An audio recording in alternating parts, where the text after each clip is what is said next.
Good evening दोस्तों। आज हम लोग एडमिशन ऑफ अ पार्टनर का जो सबसे इम्पोर्टेंट पोर्शन है वो डिस्कस करेंगे। The topic is known as revaluation of assets and liabilities.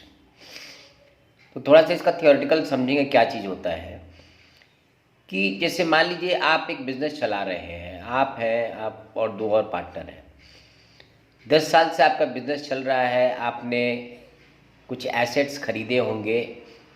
तो आज से 10 साल पहले खरीदे थे 2 लाख रुपए में, आज उसका वैल्यू हो गया मान लो 3 लाख रुपए हो गया है। कोई मशीन खरीदी थी 5 लाख का, वो घट के 4 लाख हो गया है। तो इसी तरीके से आपके पास आपके बिजनेस में जो भी एसेट्स लायबिलिटीज़ हैं, जो परचेज प्राइस रहा होगा, आज जब हम नए पार्टनर को एडमिट करते हैं तो इतने दिनों में या तो एसेट्स का वैल्यू बढ़ा होगा या घटा होगा। तो ये एक प्रैक्टिस है कि जब कभी भी नया पार्टनर को हम एडमिट करते हैं तो उससे एडमिट करने से पहले हमें अपने एसेट्स एंड लायबिलिटीज़ को दोबारा से पुनः मूल्यांकन करना होता है। यानी पुनः मतलब री, मूल्यांकन मतलब वैल्यूएशन, दोबारा से वैल्यू करना पड़ता है और आज के करंट जो मार्केट प्राइस है उसके मुताबिक उसका वैल्यूएशन करना पड़ता है। क्लियर? तो ये है पर्पस ऑफ रीवैल्यूएशन। तो सीधी सी बात है कि जो भी आपके पास एसेट्स है, संपत्ति है, अगर उनकी कीमतों में बढ़ोतरी होती है, वो उसके कीमत बढ़ जाते हैं, तो ये हमारे लिए क्या है? प्रॉफिट है। Okay, so whenever the price of the asset increases, that is what? That is the profit for the partners. You see, profit. तो प्रॉफिट जब होता है तो उसमें हम क्या करते हैं? रिवैल्यूएशन को क्रेडिट करते हैं। तो क्या एंट्री पास करेंगे इसका? Assets account debit to revaluation account. Okay, that is in case of increase in the value of an assets. सबसे पहले हमें एनालिसिस करना है कि जो भी बढ़ रहा है या घट रहा है उससे मुझे फ़ायदा हो रहा है या नुकसान हो रहा है। फ़ायदा होगा तो रिवैल्यूएशन को क्रेडिट करेंगे और नुकसान होगा तो रिवैल्यूएशन को डेबिट करेंगे। तो देखो पहला एंट्री क्या है? For increase in the value of an asset, so this is your profit. Asset का दाम, कीमत बढ़ रहा है तो प्रॉफिट तुम्हारे लिए। एंट्री क्या पास करेंगे? Assets account debit to revaluation account. ठीक है। उसी तरीके से for decrease in the value of an asset, asset की कीमतें घट गई हैं, जिस रेट पे तुमने खरीदा था आज का जो करंट मार्केट प्राइस है उससे कम है, so that's a loss for you. Okay, so this is a loss. तो लॉस से क्या करेंगे हम लोग? हमने कहा था रिवैल्यूएशन को डेबिट कर देंगे। देखो revaluation account debit to assets account. ठीक है, सॉरी। तीसरा केस है for increase in the value of liabilities. Liabilities मतलब क्या होता है? देनदारी। अगर आपकी देनदारी बढ़ रही है, लाइबिलिटीज बढ़ रहे हैं, तो ये आपके लिए क्या है? This is your loss. तो लॉस के लिए हमने क्या बताया था? रिवैल्यूएशन को डेबिट करेंगे। तो देखो revaluation account debit to liabilities account. ठीक है। इसके बाद है for decrease in the value of assets, sorry it's not assets, this will be liabilities. ठीक है। मान लीजिए आपकी देनदारी जो है वो घट रही है, आपका जो देना है, आपका जो लायबिलिटी है वो घट रहा है, तो ये आपके लिए क्या है? This will be your profit. हमें ज़्यादा पहले देना था, अभी हमको कम देना है। ठीक है, ये फायदा हो गया। फायदा होने से हमने क्या बताया था? रीवैल्यूएशन को क्रेडिट करना है, तो liabilities account debit to revaluation account, सीधी सी बात है। इसके नेक्स्ट पोर्शन है अकाउंटिंग फॉर अनरिकॉर्डेड एसेट्स। बहुत बार ऐसा क्या होता है कि मान लो कोई ऐसा एसेट है जिसका हमने बैलेंस शीट में उसका एंट्री ही नहीं किया है, अब हमको उसको शामिल करना है, तो क्या हो रहा है, मेरा एसेट्स का मात्रा बढ़ रहा है, जो हम लोग दिखाए नहीं थे अब दिखा रहे हैं, तो हमारा बुक्स ऑफ अकाउंट्स बढ़ रहा है, तो this will be again your profit. क्या एंट्री बनेगा इसका, assets account debit to revaluation, okay. उसी तरीके से अकाउंटिंग फॉर अनरिकॉर्डेड लायबिलिटी, तो जिस तरीके से आपका अनरिकॉर्डेड एसेट्स है उसी तरीके से आपका अनरिकॉर्डेड लायबिलिटी भी तो हो सकता है। मान लो कोई खर्चा था नहीं पहले, अब हमको देना पड़ सकता है, ठीक है, कोई नया खर्चा आ गया है, तो लायबिलिटी बढ़ने से हमारा क्या होता है, लॉस होता है। तो लॉस हुआ तो हम रिवैल्यूएशन को डेबिट करेंगे, तो revaluation account debit to liabilities account, ठीक है। तो ये सारी जो एंट्रीज थी अभी तक 6 एंट्री, इससे हमने पोस्टिंग किया। अब हमको ये कंपेयर करना पड़ता कि हमारा रिवैल्यूएशन ज़्यादा क्रेडिट हुआ है कि ज़्यादा डेबिट हुआ है। अगर क्रेडिट ज़्यादा है तो फायदा हुआ है, डेबिट ज़्यादा हुआ है तो लॉस हुआ है, वेरी सिंपल, ठीक है। तो अगर फायदा होता है आपको रिवैल्यूएशन में, फॉर प्रॉफिट या गेन ऑन रिवैल्यूएशन, क्या करेंगे हम लोग, revaluation account debit to old partners capital account. तो रिवैल्यूएशन करने पर जो भी फायदा होता है उस पे पूरा हक जो है वो पुराने पार्टनर्स का है, नए पार्टनर को उसका एक पैसा नहीं मिलेगा, because he has not contributed anything for that increase in the value of assets and liabilities, ठीक है। तो ये बात ध्यान रखेंगे कि रिवैल्यूएशन ऑफ एसेट्स में नए पार्टनर कोई भागीदारी नहीं होता है। उसी तरीके से अगर मान लिया रिवैल्यूएशन में लॉस होता है तो वो भी कौन बियर करेगा, वो भी पुराने पार्टनर्स बियर करेंगे। क्या एंट्री पास करेंगे, old partners capital account debit to revaluation, इसमें रहेगा इन ओल्ड रेशियो, ठीक है। तो ये हो गया आपका जर्नल एंट्री। अब जर्नल एंट्री के बाद हम लोग जो बनाएंगे वो एक रिवैल्यूएशन अकाउंट बनाएंगे। पीछे जो अभी जर्नल एंट्री डिस्कस किया उसको हम लोग अकाउंट पे कैसे दिखाते हैं, तो देखो यहाँ पे ये रिवैल्यूएशन अकाउंट पर्टिकुलर अमाउंट,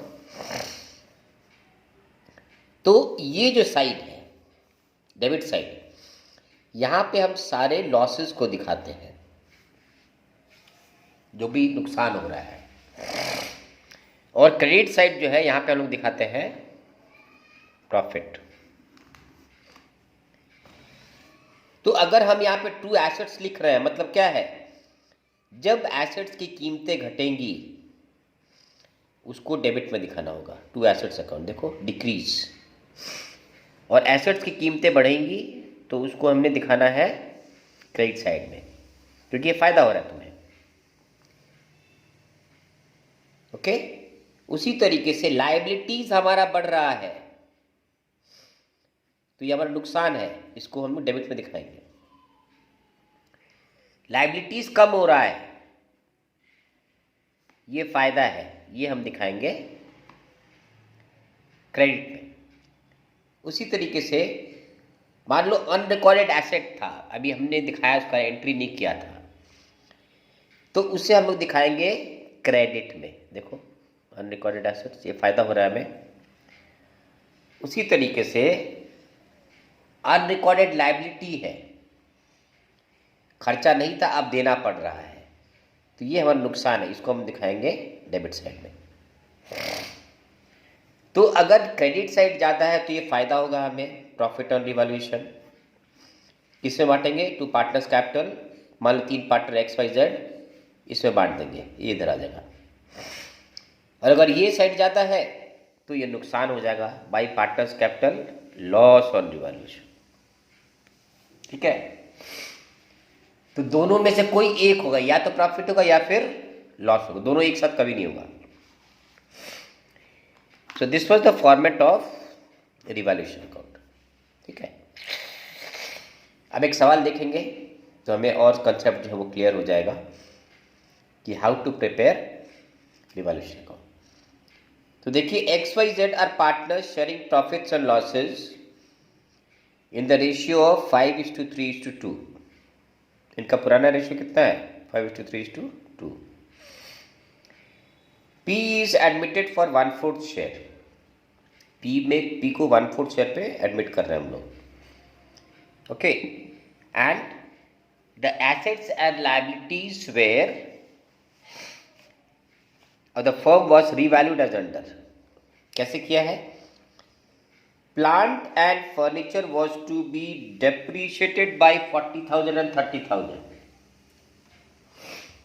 यानी डेप्रीशिएशन क्या होता है? That's a loss for us. तो प्लांट और फर्नीचर कितना से घट रहा है? 40,000 से और 30,000 से, है ना। Land was to increase by 60,000। Land appreciate हो रहा है, बढ़ रहा है। तो इसका आप लोग एंट्री कैसे करेंगे? देखो, ये एक हमने छोटा सा ये बना के रखा हुआ है रिवॉल्यूशन अकाउंट का। ठीक है, तो पहले plant and furniture was to be depreciated by 4,000। तो हमने क्या कहा था कि अगर नुकसान होगा तो उसको रिवॉल्यूशन डेबिट करना है। तो कैसे लिखेंगे? ये देखो, डेबिट साइड रिवॉल्यूशन का, यहां लिखेंगे टू प्लांट अकाउंट। कितना रुपये प्लांट घटा है? 40,000 रुपये, ध्यान देंगे 40,000 रुपये। फर्नीचर कितना से घट रहा है? टू फर्नीचर 30,000 रुपये से। ठीक है, दूसरा हमने क्या बताया था? Land was to increase, land was to be increased by 60,000। तो यहाँ पे लैंड को दिखा देंगे हम लोग, क्रेडिट साइड में दिखाना पड़ेगा क्योंकि फायदा हो रहा है बाई लैंड अकाउंट 60,000। ठीक है, अब देखो, there was a bad debt of 5,000। Bad debt मतलब क्या होता है? बैड डेट होता है मेरा लॉस। यानी जब कोई डेटर हमें पैसे नहीं दे पा रहा है, हमारा पैसा डूब गया है, तो उसे कहते हैं बैड डेट। तो लॉस हमारा नुकसान है, तो उसको रिवॉल्यूशन डेबिट में दिखाएंगे। तो टू सन्ड्री डेटर्स, कितना नुकसान हुआ है? 5,000 रुपये का। ठीक है, फिर क्या कह रहे हैं? There was a claim for workman compensation for 20,000। Workman को कितना रुपया देना है हमें? 20,000 रुपये। ठीक है, पहले नहीं था, अब देना है। तो ये हमारा अनरिकॉर्डेड लायबिलिटी है, तो उसको भी यहां दिखा देंगे टू वर्कमैन कॉम्पनसेशन। कितने रुपये देना है? 20,000 रुपया। ठीक है, और लास्ट वाला है, there was an increase in the market value of the investment by 50,000। तुमने कुछ इन्वेस्टमेंट किए थे, आज की डेट में मार्केट वैल्यू जो है उसका वो 50,000 से बढ़ गया है, तो फायदा हो गया है, तो क्रेडिट में आ जाएगा बाय इन्वेस्टमेंट 50,000। ठीक है, सारे खत्म हो गए, अब इसको बैलेंस कर देना पड़ेगा। तो देखो, ये 1,10,000, 4 3 7 इस तरफ ज़्यादा है, तो पहले इसको जोड़ लेंगे। 1,10,000 ठीक है, 1,10,000। इसका टोटल कितना है? 40, 30, 70, 20, 90 और 5, 95। तो कितना फ़ायदा हो रहा है? 15,000 रुपया। तो क्या लिखेंगे उसको? To partners capital profit on revaluation. तो कितने का प्रॉफिट हो रहा है? 15,000 का। ये किस में बढ़ जाएगा? एक्स में, वाई में और जेड में। किस रेशियो में? उनके प्रॉफिट शेयरिंग रेशियो में। ठीक है, प्रॉफिट शेयरिंग रेशियो कितना था इनका? 5:3:2। तो एक्स को मिलेगा 15,000 का 5/10, वाई को मिलेगा 15,000 का 3/10 और जेड को मिलेगा 15,000 का 2/10। तो हो जाएगा 7,500, 7,500। इसका हो जाएगा 4,500, सॉरी, और इसका हो जाएगा 3,000। ठीक है, so this was an overview of revaluation account. Next video में हम लोग एक फुल कंप्लीट सवाल करेंगे कि जब पार्टनर्स को एडमिट करते हैं तो हम लोग क्या क्या अकाउंट बनाते हैं और कैसे उसका कंप्लीशन करते हैं। ठीक है, तो आज के लिए बस इतना ही। Thank you and good night.